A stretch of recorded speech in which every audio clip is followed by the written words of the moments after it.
Hi everyone, and I'm going to be doing a movie review today of the latest Disney live-action film starring James Franco, Mila Kunis, Rachel Weisz, Michelle Williams, and Zach Braff, directed by Sam Raimi. And this movie review is the Oz the Great and Powerful. I saw this one in 3D. Here's my ticket. So yeah, I was really pumped up to watch this film. I mean, not until it actually just about came out, because there was two films I was really pumped up for. This and Jack the Giant Slayer, which I will be seeing quite soon. Not sure if I'm going to see it day one release, but whatever. Basically, yeah. So I saw a couple of trailers for this, a couple of clips, and people really being hyped up, because at first I was like, Oz. And then I was like, shit, this is going to be like the prequel to the classic film from 70 years ago. You know, and I was just really pumped up. I thought that apparently Robert Downey Jr. was going to be cast as the Oz guy, the Wizard of Oz or whatever, but scheduling conflicts with like other films he had to do, so he couldn't do it. And apparently Johnny Depp was going to be cast, but he couldn't do it as well. So Sam Raimi came directing, and Sam Raimi, you know, did the Spider-Man films. James Franco's a pretty massive star now, so he's like, you know what, he fits the bill, let's have him here. So yep, James Franco is Oz, and I think at first I was like, is this going to work? I mean, I've seen him in like 127 Hours, Pineapple Express, the Spider-Man films. Is he good for like kind of Johnny Depp, Disney kind of Alice in Wonderland action fantasy film? And I think he did a brilliant job as playing Oz. I mean, you know, this film, basically the plot is how, if you see, obviously most film fans have seen The Wizard of Oz. It's how the Wizard of Oz became the Wizard of Oz, you know, from being a small-time magician, like the old black and white kind of magician from like the 1900s Kansas, and then slowly going into the world of Oz and becoming the Wizard of Oz, defeating the witch and all that. So yeah, I don't know if this lives up to the original or whatever, because, you know, the original's a classic, you can't really beat the original, to be honest, but I think it's a pretty good, strong film to put it as next to. I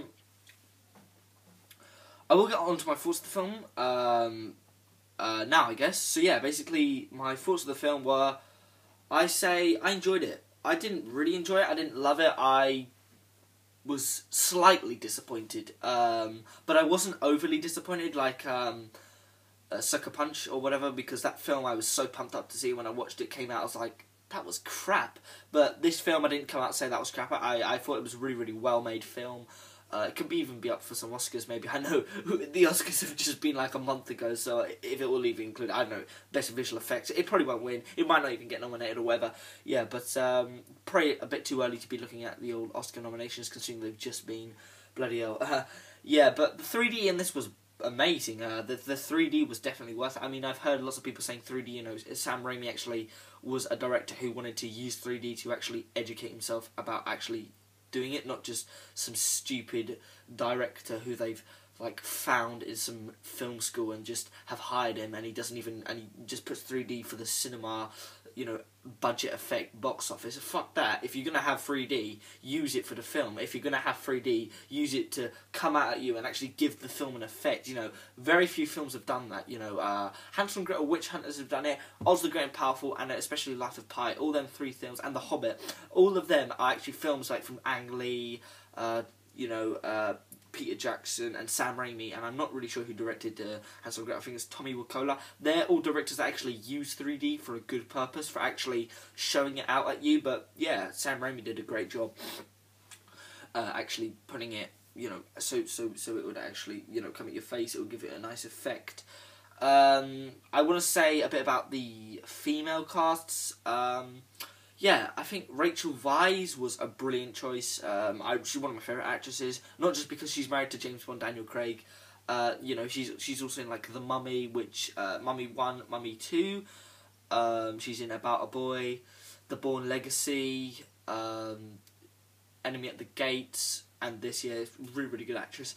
Michelle Williams did a great job as portraying the kind of the good queen, if you like. She's a really great actress. I mean, I'm not really actually familiar with any of her films, to be honest. All I know that she's in is Blue